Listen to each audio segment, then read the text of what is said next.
শিবির আর ছাত্রদল সারা দেশের ক্যাম্পাসে মারামারি করছিল। ঠিক এইরকম সময় কতগুলো গুরুত্বপূর্ণ সিদ্ধান্ত সরকার নিয়েছে শুধুমাত্র জনগণের দৃষ্টি এড়ানোর জন্য। তার ভিতরে এইটা একটা, জ্বালানি খাতের সিদ্ধান্ত, 10,000 বাস কেনার সিদ্ধান্ত, এই কাজগুলো তারা করবার চেষ্টা করেছে।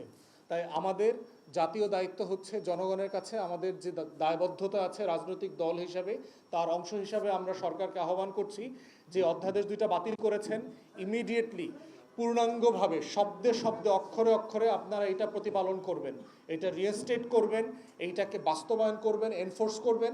মালিক পক্ষের সাথে যেখানে যেখানে নেগোশিয়েট করা দরকার সেগুলো করবেন।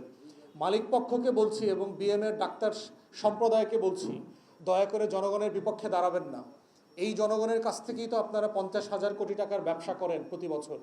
এই জনগণের কারণেই তো আজকের স্কয়ার ব্রিটিশ আপনার ইন্ডাস্ট্রিতে ঢুকতে পেরেছে।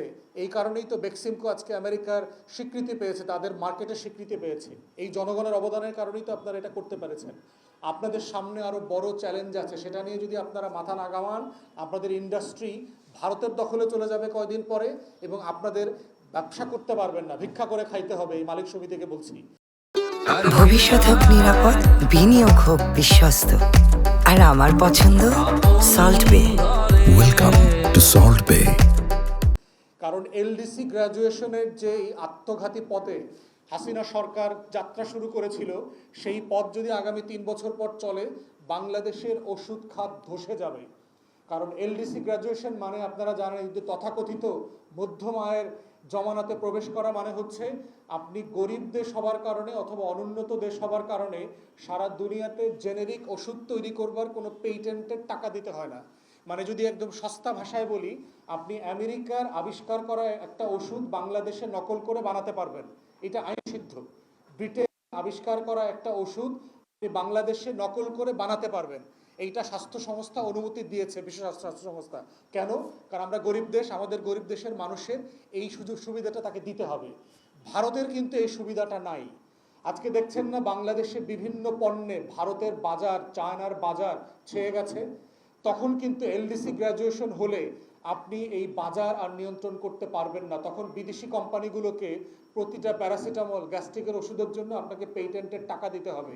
তখন বাজার মূল্য বাড়বে, সেই মূল্য বাংলাদেশে ভারত এবং চায়নাকে ছাড়িয়ে যাবে।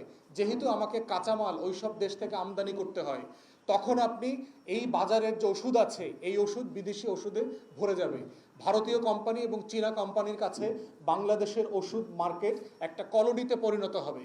তাই ওষুধ কোম্পানির মালিকদেরকে বলতেছি, যেখানে রাজনীতি করা দরকার দয়া করে সেখানে রাজনীতি করেন, সেখানে সরকারের সাথে নেগোশিয়েট করেন, সেখানে পলিসি ইস্যুতে কাজ করেন। তা না হলে আপনাদের কয়দিন পরে ভারতের ওষুধ বিক্রি করতে হবে আপনাদের কোম্পানির মাধ্যমে। সেই জায়গায় যদি যেতে না চান, অতএব জনগণের বিপক্ষে দাঁড়ায়েন না। দ্বিতীয়ত হচ্ছে যে বিজ্ঞাপনের বাজারের ব্যাপারে একটা নিষেধাজ্ঞা আছে যে গণমাধ্যমে ওষুধ কোম্পানির বিজ্ঞাপন দেওয়া যাবে না। আমরা বলছি যে সরকার এইটা উঠায়া দেওয়ার জন্য আলাপ করতে পারে। আমাদের গণমাধ্যমে বিজ্ঞাপনের একটা সংকট চলছে এবং আমাদের ওষুধ কোম্পানি কি ওষুধ বানাচ্ছে না সেইটা আসলে জনগণ জানে না। তো বিজ্ঞাপনের মাধ্যমে আপনারা নতুন নতুন কি ওষুধ বানাচ্ছেন না বানাচ্ছেন, সেটার যদি একটা জেনেরিক বিজ্ঞাপনের জায়গাতে বাংলাদেশ যেতে পারে কিনা আমরা সরকারকে আহ্বান করব সেইটা বিবেচনা করবার জন্য।